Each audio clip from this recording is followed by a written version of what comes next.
Olá, este é o Poder Entrevista.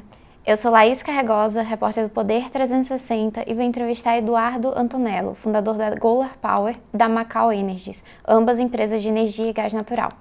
Antonello tem 47 anos, foi presidente da Golar Power de 2015 a 2020 e mais recentemente atuou como consultor no processo de aquisição da Celsi, as Centrais Elétricas de Sergipe, pela Eneva, uma empresa brasileira que atua nos setores de geração de energia, exploração e produção de petróleo e gás natural.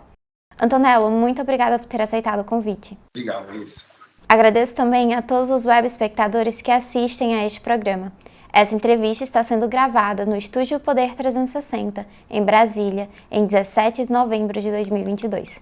Para ficar sempre bem informado, inscreva-se no canal do Poder 360, ative as notificações e não perca nenhuma informação relevante. Antonello, eu começo essa entrevista perguntando como foi a sua participação no processo de compra da Celsi pela Eneva? Bom, depois que a gente vendemos a Celsi, né, a Hydro, a Golar Power inicialmente mudou de nome para Hydro e depois foi vendida a Hydro para a NFI. E no início desse ano, a Eneva me procurou interessada em um apoio consultivo para a aquisição do projeto de Sergipe, que tinha sido colocado à venda pela NFI, tanto o terminal quanto a térmica. E nós chegamos a um acordo, auxiliares nesse processo de aquisição do projeto como bem sucedido no final. O senhor presidiu a Golar Power, empresa de origem norueguesa que atua no transporte marítimo de gás natural liquefeito. Várias empresas atuam no setor no Brasil, inclusive a New Fortress Energy, que comprou a Golar Power em 2021. Quais são as principais empresas que atuam no transporte marítimo e têm unidades flutuantes de armazenamento e regasificação em operação no Brasil? Vamos só dar um overview, então, nesse mercado de shipping de GNL, de transporte marítimo de GNL. Nós trouxemos a Golar para o Brasil em 2006, na época que a Petrobras buscava a independência energética do gás boliviano, que era a principal fonte de suprimento de gás natural para o Brasil. E aí trouxemos os dois primeiros terminais de regasificação em Pecém e na Baía de Guanabara. E desde então, eram as duas unidades que tinham flutuantes em operação para a Petrobras. E por volta de 2010, a Petrobras inseriu também o terminal da Bahia, de Aratu, no estado da Bahia. A gente também participou daquele processo. Um navio da Golar foi relocado para a Bahia, tratado da Accelerate, para ir para o terminal de Pecém. E mais recentemente, só em 2015, que foram os dois primeiros projetos de terminais privados no Brasil, foram implementados. Um deles em Sergipe, por nós, né, que foi a Celsi, através do projeto termoelétrico, e também o projeto do Açu, no Rio de Janeiro, que é um navio da BW que foi contratado. Então, não existe nenhuma empresa brasileira atuante no mercado de shipping, mas os terminais de GNL são todos flutuantes, são fornecidos por empresas internacionais. E as quatro principais são a Accelerate, a Hug, a BW e a Golar. Bom, posso dar uma visão um pouco mais abrangente sobre os terminais que existem hoje no país. Tem um terminal que já está em fase final de construção. Na verdade, já acabou. O terminal já foi concluída a construção, mas o navio ainda não chegou, que é da NFI em Barcarena, começando pelo norte. Depois tem o terminal Petrobras de Pecém, que está vencendo agora uma concessão em 2023. E houve um projeto da Denham com a Shell para colocar um novo terminal lá em Pecém, a partir de uma térmica de 1,6 gigas, que também está em fase de definições. Depois você tem o terminal de Sergipe, que já está em operação, que é o terminal que a gente colocou da Celsi. Tem o terminal da Bahia, da Petrobras, que está arrendado para Accelerate. Tem o terminal de Açu, do Rio de Janeiro, do Porto Açu. Tem o terminal da Petrobras, na Baía de Guanabara. E depois tem o terminal ATGS, também da NFI, que a gente desenvolveu na época da Golar, na Baía de Babiton, em São Francisco do Sul. E tem o terminal da Compass também sendo desenvolvido agora em São Paulo, que é um projeto que realmente está saindo do papel. Então são 8 terminais no país todo. Estão atualmente ou em operação ou em fase de implementação para entrar em operação até 2025, 2026. E aí tem alguns projetos que estão ainda no papel. No Porto de Itaqui, no Maranhão, tem um projeto em Suape, Pernambuco. E tem alguns outros projetos, mas que eu acho que ainda estão bastante longe da realidade também, estão sendo desenvolvidos. Mas eu diria que o mercado brasileiro já está bem saturado de terminais de GNL hoje, com esses 8 terminais, só como benchmark. A capacidade de alimentação desses terminais supera em mais do que o dobro o consumo de gás natural atual do Brasil. Então, acho que é uma infraestrutura instalada muito estratégica para o país, que dá uma segurança grande de suprimento. Deve ser consumo importado, mas não deixa de ser um ponto de entrada importante. Dá até a alavancagem no Brasil no processo de negociação, por exemplo, com a Bolívia, ou de comprar o gás natural, mas são ativos que já superam bastante, eu diria assim, a demanda por GNL importada no país. O senhor mencionou o terminal da Celsa, que foi um projeto da Golar Power, e a empresa da qual o senhor foi presidente até 2020. O que esteve por trás da decisão de investir em terminais de GNL, o gás natural liquefeito, no Brasil? Bom, o projeto ali estava vinculado a um projeto térmico, né? A gente estava desenvolvendo projetos térmicos e, ao mesmo tempo, a gente enxergava a estratégia de viabilizar ponto de suprimento à rede de transporte alternativo à Petrobras. Eu acho que o projeto de Sergipe vai ser a grande quebra de paradigma no Brasil. A gente fala muito sobre a abertura do mercado de gás, mas até hoje não houve realmente um ponto de suprimento no Brasil que seja independente, privado, né? Fora o suprimento à Petrobras. Sergipe vai ser o primeiro deles. Quando já está operando, mas a conexão ao gasoduto da TAG ocorre em 2024. Então, quando a gente desenvolveu o projeto, a visão era essa, tentar viabilizar, ancorar o empreendimento numa térmica de grande porte e, ao mesmo tempo, olhando para o futuro, estar conectando na malha de transporte e virar uma alternativa de suprimento real ao país, e é o que vai acontecer. O Brasil terá o gasoduto Rota 3, escoando o gás do pré-sal, as reservas na costa de Sergipe-Alagoas e outros 8 terminais que o senhor mencionou de gás natural liquefeito, com a capacidade aí de armazenamento de 800 milhões de metros cúbicos. Em um cenário de transição energética, em um país com uma matriz majoritariamente renovável, por que investir em gás natural e gás natural liquefeito?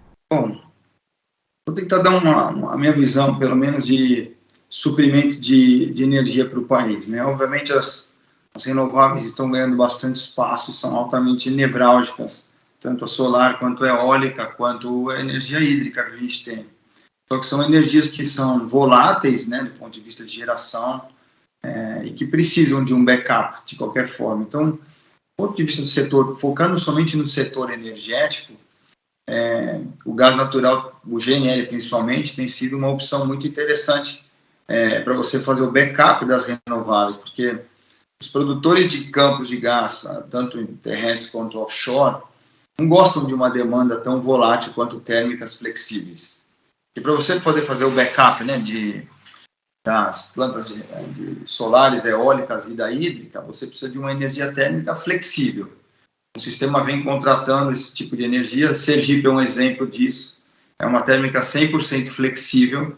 Então, é uma energia, uma segurança muito grande para o sistema quando você sofre momentos de volatilidade, como foi, por exemplo, a crise hídrica do ano passado.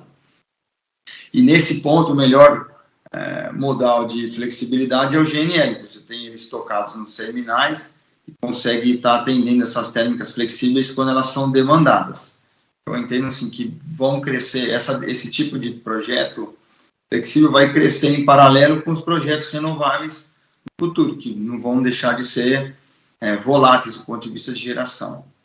Agora, já o mercado de gás natural doméstico, que é um pouco diferente, ele tem hoje uma carência muito grande da energia firme, né, de um consumo na base. Então, eu não enxergo que a energia elétrica seja a melhor forma de se ancorar o consumo, a produção de gás doméstica. Acho que são coisas diferentes. Eu acho que os terminais de GNL, esses 8 terminais, podem estar diretamente vinculados a atender a demanda térmica flexível do país, que ela anda de mão dada com o crescimento de energias renováveis, mas precisa se criar ainda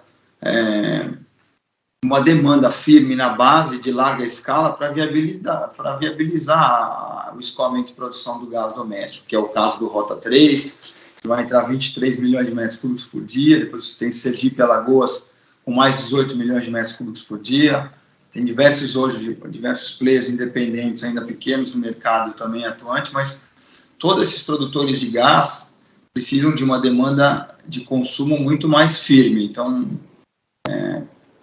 o modelo de negócios muda um pouco quando se fala de gás inflexível, né, demanda firme, e eu acredito em outras alternativas de suprimento, de consumo nesse modelo.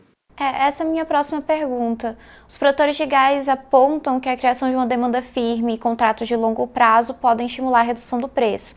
Do outro lado, os consumidores dizem que a redução é o que possibilitaria a consolidação do mercado. Como o senhor avalia esse debate? Um mercado forte começa pela demanda ou pela oferta? No caso do gás doméstico, acho que começa pela demanda. Hoje, o momento atual é interessantíssimo. Você tem hoje um excesso no Brasil de suprimento de gás. O Brasil parou a produção de alguns campos domésticos justamente porque não tem uma demanda na base, né? Com o excesso de chuvas que ocorreu nos últimos meses, os reservatórios de água estão todos cheios, então a demanda térmica é negligível, não é muito pequena, e acaba sobrando gás doméstico.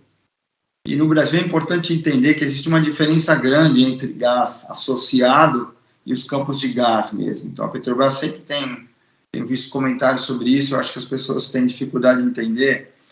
Quando você produz gás associado, que a maioria dos campos offshore aqui do Brasil são campos de gás associado, o foco do produtor é produzir óleo. Então esse gás é um subproduto do processo produtivo. E aí você precisa de uma demanda de gás muito firme, porque você não pode parar a produção de óleo quando o consumo de gás cai, né? Então, se você estiver alimentando térmicas, de repente você tem um excedente hídrico e desliga as térmicas, o que o produtor vai fazer? Então, para que ele fique incentivado a desenvolver esses gasodutos de escoamento, desenvolver esses campos de gás, precisa-se criar a primeira demanda firme para viabilizar esses projetos. E, obviamente, uma vez a demanda existindo e esses projetos sendo ancorados, aí você reduz o preço do gás da molécula a longo prazo. E algo bastante interessante no Brasil também é que essa dependência do gás importado para cobrir até essa flexibilidade é o que tem criado essa arbitrariedade de preço entre a molécula, isso se aplica no diesel também, tanto no diesel quanto no gás doméstico versus o mercado internacional. Então, toda hora a gente ouve falar, porque tem que se manter essa paridade de preço, gás ou do diesel nacional com o gás ou diesel importado. Mas por que isso?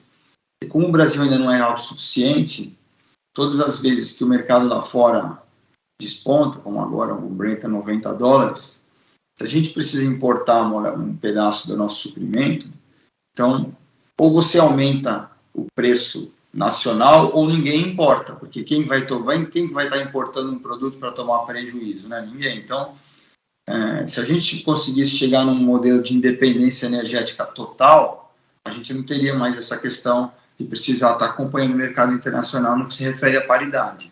Mas, historicamente, o preço do gás natural sempre foi um pouco mais caro no Brasil do que em outros lugares no mundo. Por que isso? O custo de produção? Por que é mais caro consumir gás natural no Brasil do que em outros lugares, por exemplo? Não, isso não é necessariamente verdade. Eu acho assim, o preço do GNL sempre foi mais caro que o preço de um gás de produção doméstica, na verdade. Importação de GNL, porque você tem o custo, né, de liquefação do gás para transformar em GNL, depois aí todo o frete para trazer ele para um lugar. Então, assim, a tendência sempre foi do preço do GNL estar sempre maior do que a produção doméstica. Então, a Petrobras mesmo sempre priorizou o uso do gás doméstico versus o GNL. Mas tem essa questão de flexibilidade. O despacho térmico não é um consumo ideal para o uso do gás doméstico. Então, depende também da importação do GNL para cobrir essa demanda que ela repentinamente aparece quando você precisa de despacho térmico. E aí, nessas horas, o preço do gás nacional, né, como um todo, acaba aumentando. Também vale salientar que o gás, a principal fonte de gás doméstico brasileira é offshore, em água profunda. E você tem um investimento grande em infraestrutura de escoamento, né, de, sei lá, 200, 300 quilômetros da costa. E ainda tem o processamento, remoção de CO2, impurezas, que acabam onerando no preço final da molécula. Então, assim, se for comparar o preço do gás do Brasil, por exemplo, com o Catar ou a Rússia, que se produz o gás em terra, ou mesmo com a Bolívia, é muito difícil competir, realmente. Mas, por exemplo, com a Europa ou com vários outros lugares do mundo, até a tendência é que o preço do Brasil seja bem competitivo. A China mesmo importa muito GNL. O Brasil tem condição de ter uma energia muito mais barata do que a China, no que se refere ao insumo, ou do que a Índia, ou do que a Europa. Acho que a competição maior do Brasil hoje, em termos de benchmark, é o mercado americano, que tem o Henry Hub, que é a produção do gás doméstico em terra. Eu acho que a gente tem um potencial bem grande de estar competindo para aí com o preço do mercado americano. Mas a gente tem aqui algumas indústrias que poderiam ser consumidoras firmes de gás natural, como, por exemplo, a indústria de fertilizantes, que compete diretamente com mercados que fornecem um gás muito mais barato. Como baratear o gás natural no Brasil? Qual a saída para fazer com que o gás doméstico deixe de ser tão rejeitado nos poços e passe a ser consumido no país? Bom, só comentando sobre fertilizante, né? O fertilizante a dificuldade da gente competir com fertilizante importado é porque, de novo, o fertilizante ele é produzido principalmente no Catar e na Rússia, que produz isso em terra, né? A partir de poços terrestres, onde o preço da produção é baixíssimo. Eu acho que é importantíssimo para o Brasil estar investindo em independência, no que se refere à produção de fertilizante. Pode ser até o insumo um pouco mais caro, mas você não fica numa dependência, que é o que a gente está passando hoje, né? Depender tanto desses fertilizantes importados da Rússia, por exemplo. Bom, em relação à redução do preço do gás, eu acho que o fator mais importante é a competitividade.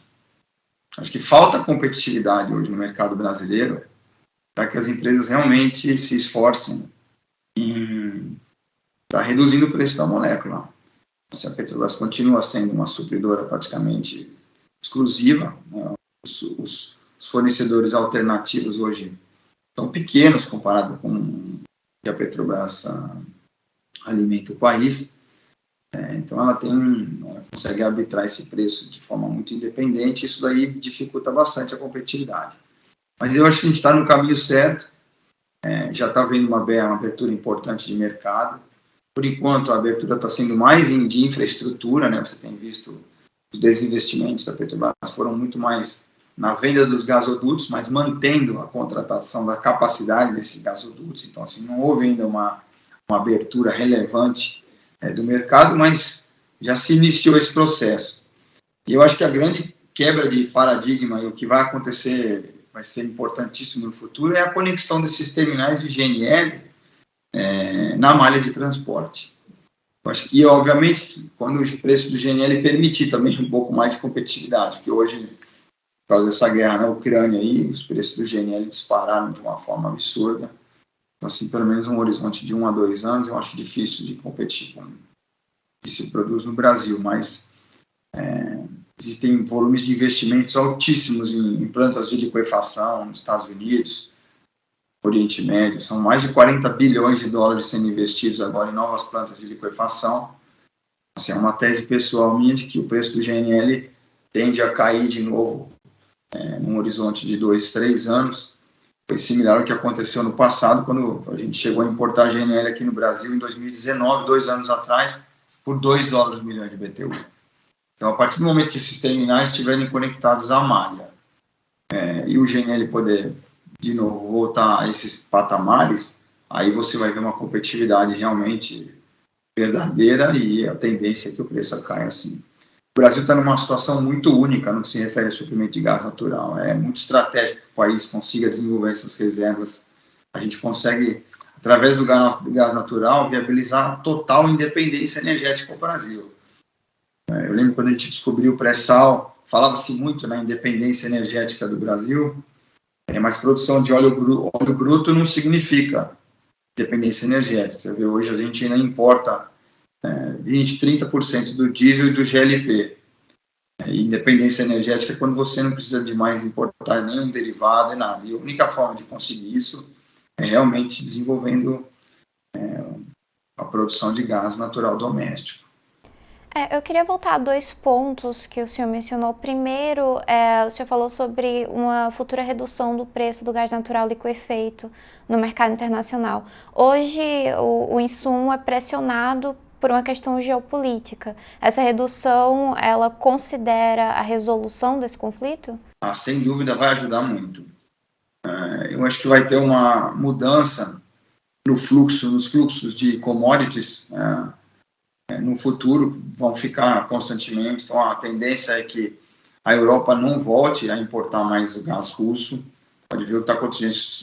Os dois principais dutos de fornecimento foram destruídos e eu não enxergo esses dutos voltarem a funcionar. Acho que não é interesse da Europa em tentar retomar isso mais. Então, o que vai acontecer é que o fluxo de energia da Rússia vai se voltar para a China e para a Índia, e aí a Europa, com o tempo, vai ficando mais independente energeticamente através de renováveis e através da importação do GNL americano. E aí, tendo uma estabilidade global nessa questão da guerra, eu acho que, e com todo o volume adicional de GNL que tem para entrar no mercado, eu vejo um cenário de sobreoferta num horizonte de 3 anos.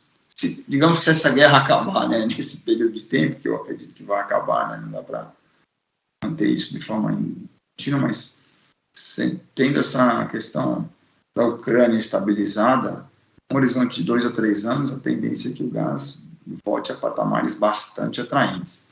E eu acho que tem uma tese, assim, o importante é entender a base, né, de suprimento global. A tese principal é que o gás, a produção de gás, custa muito menos do que a produção do óleo, né? Produzir um metro cúbico de gás é 1/3 praticamente da produção do óleo.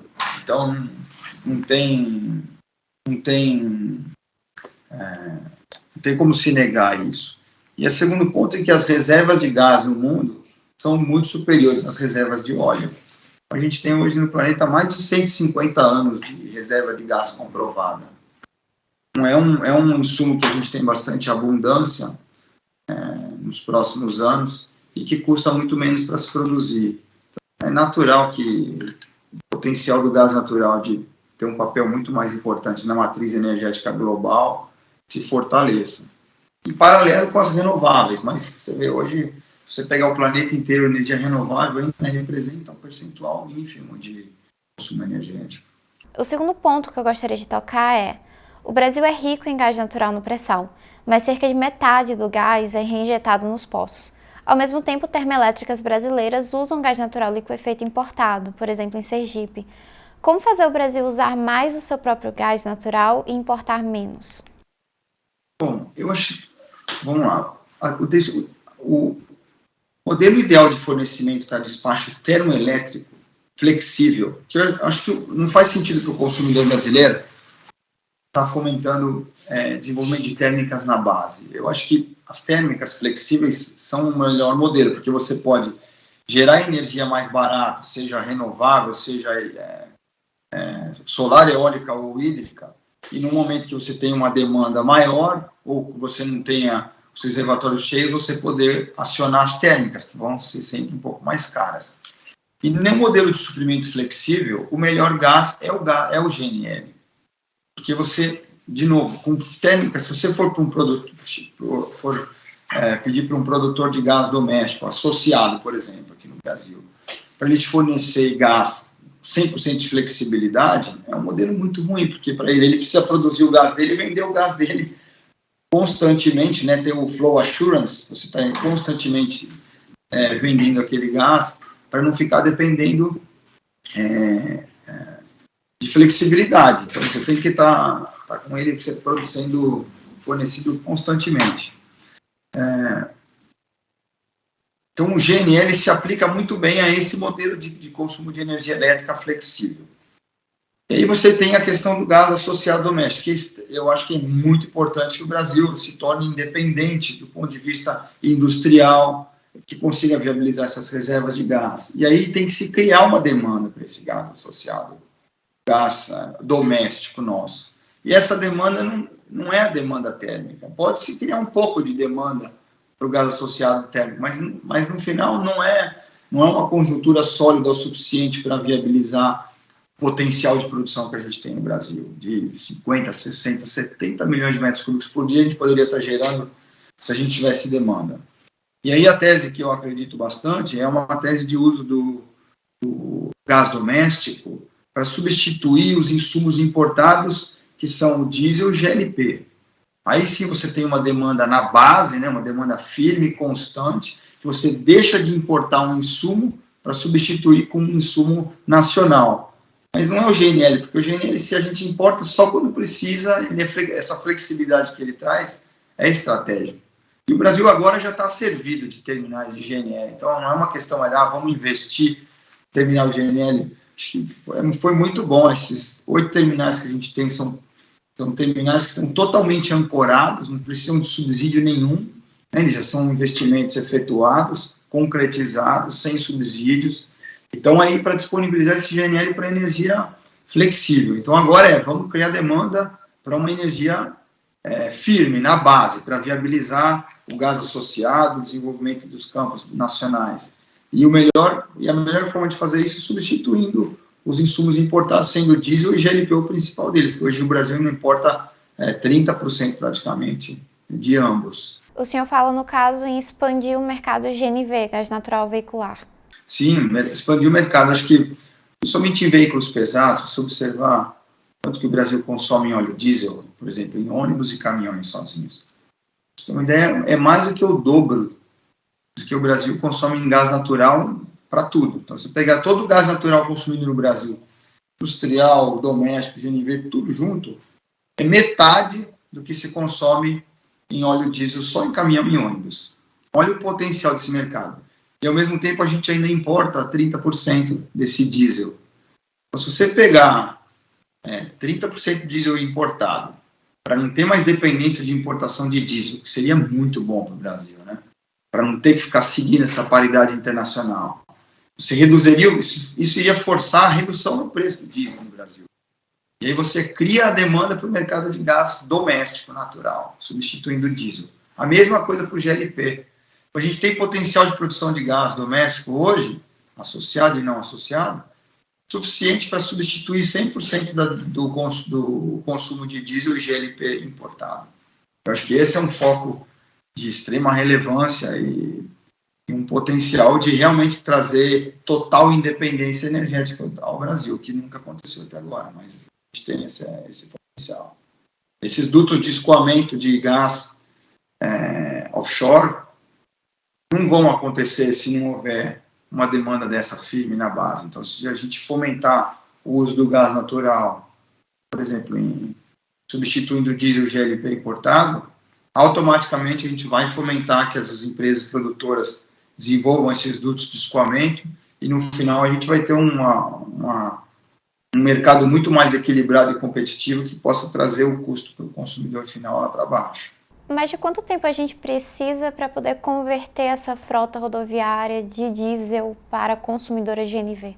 Bom, o Brasil hoje tem capacidade de fazer isso a curto prazo, porque, de novo, a gente tem a oferta de gás entrando com Rota 3 e com Sergipe e Alagoas, que vão estar conectados na malha. Então, você tem aí uma oferta importantíssima para já começar a fazer esse desenvolvimento. Eu mesmo fui um dos fomentadores dos caminhões da GNL há uns 3 anos atrás, cheguei a trazer alguns caminhões para operar no Brasil.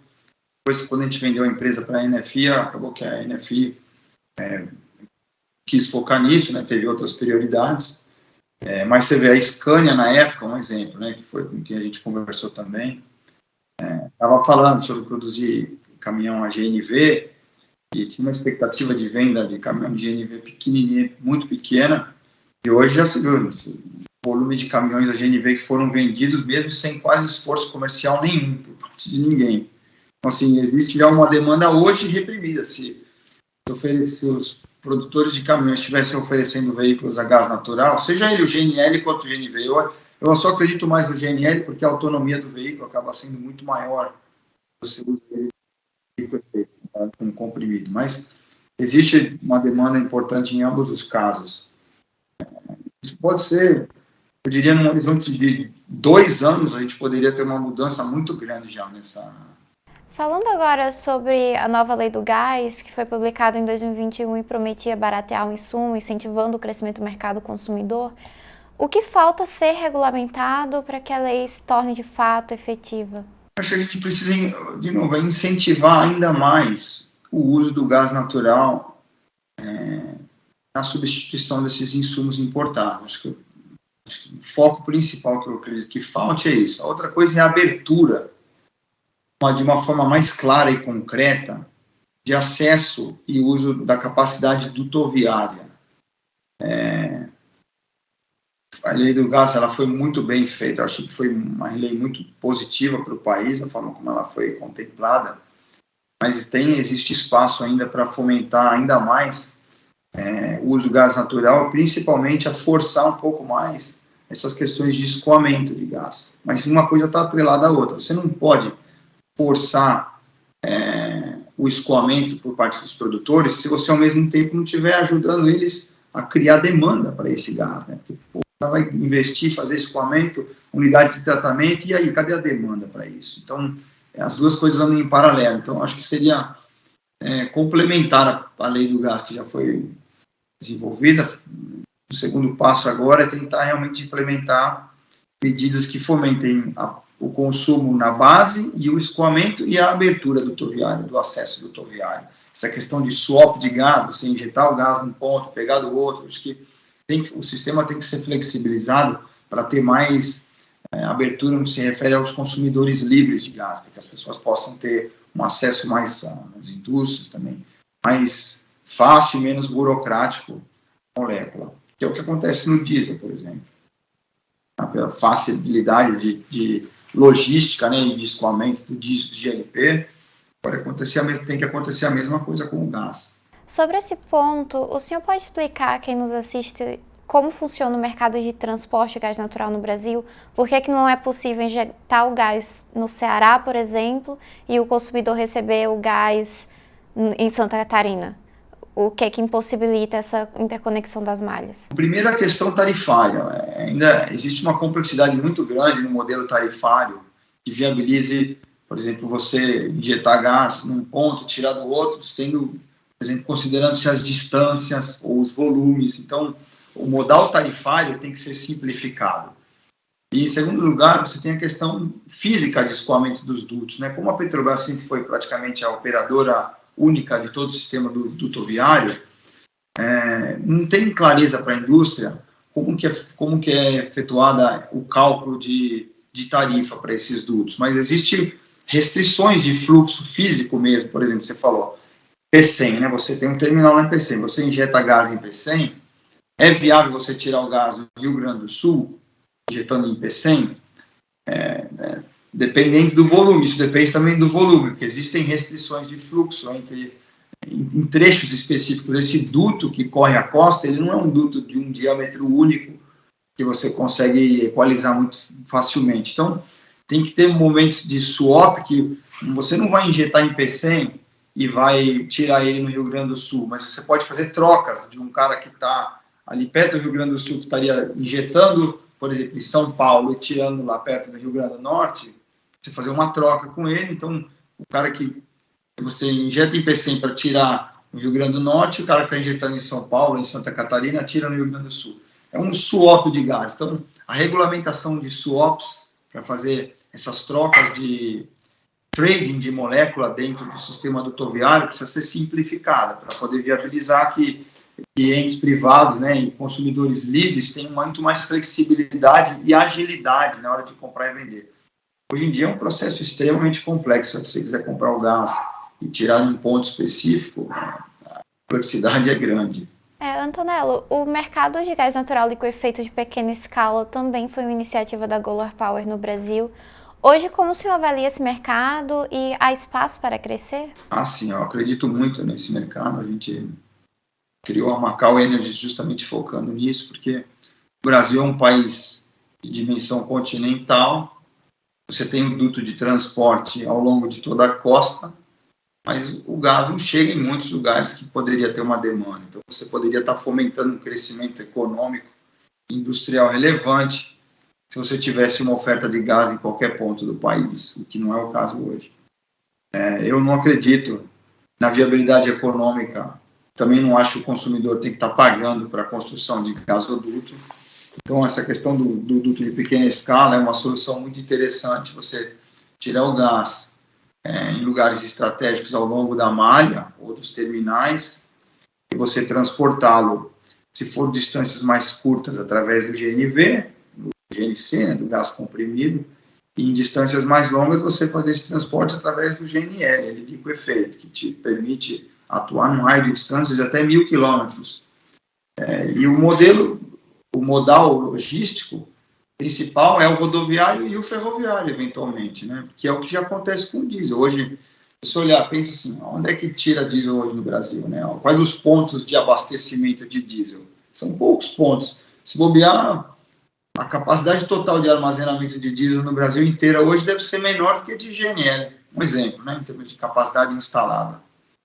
Então, acho que a gente tem uma opcionalidade muito maior do que até no diesel, dos pontos onde a gente poderia estar obtendo gás natural.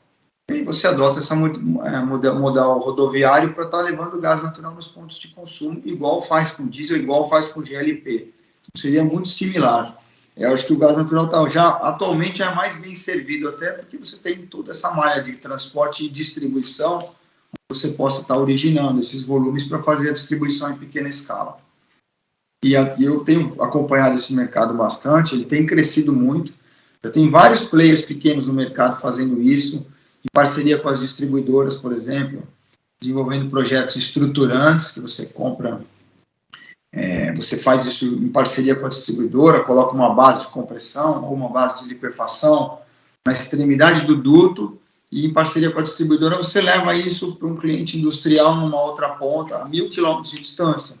E se a distribuidora tivesse que construir um duto desse, seria muito oneroso, iria inviabilizar. Então, isso dá muita flexibilidade e é uma implementação rápida. São questões de meses para você estar com uma unidade dessa em operação. Então, eu acredito bastante no potencial do mercado de pequena escala. Ainda mais se a gente tiver um aumento de demanda de gás natural através de caminhões e ônibus, isso pode impulsionar de forma significativa esse mercado. Em 16 de novembro, o governo de transição anunciou os nomes que irão compor o grupo de trabalho de Minas e Energia. Esses nomes já sinalizam que direção o governo deve trilhar nesse setor? Eu acho, pelo menos ao meu ver, não. Não tenho uma visão clara de qual vai ser a política energética a ser adotada. Eu acho que ainda está um pouco prematuro para poder Mas são nomes conhecidos no setor, né? O Thomas Kim, o Nelson Rubner, são pessoas que já atuam há um tempo. Principalmente eles atuaram muito no mercado energético, mas assim, falando um pouco mais de mercado de gás natural, eu não acredito, eu não tenho clareza ainda de qual vai ser a política a ser adotada. Até nem sei também qual vai ser a política adotada perante a Petrobras, né? Vai ser importante entender como é que vai ser o novo rumo da Petrobras. Acho que a gente ainda está num momento de transição de governos e muita incerteza. Então, eu diria que qualquer comentário nesse aspecto eu estaria me antecipando. É questão de aguardar para ver. Antonello, por último, o senhor foi investigado pela Lava Jato por suspeitas relativas a contratos com Petrobras durante seu tempo na Cidrio. Hoje, o que pesa contra o senhor? Foi uma investigação lançada em 2017, né? Foi na minha época da Cidrio, mas na época eu fundei 5 empresas multinacionais no Brasil.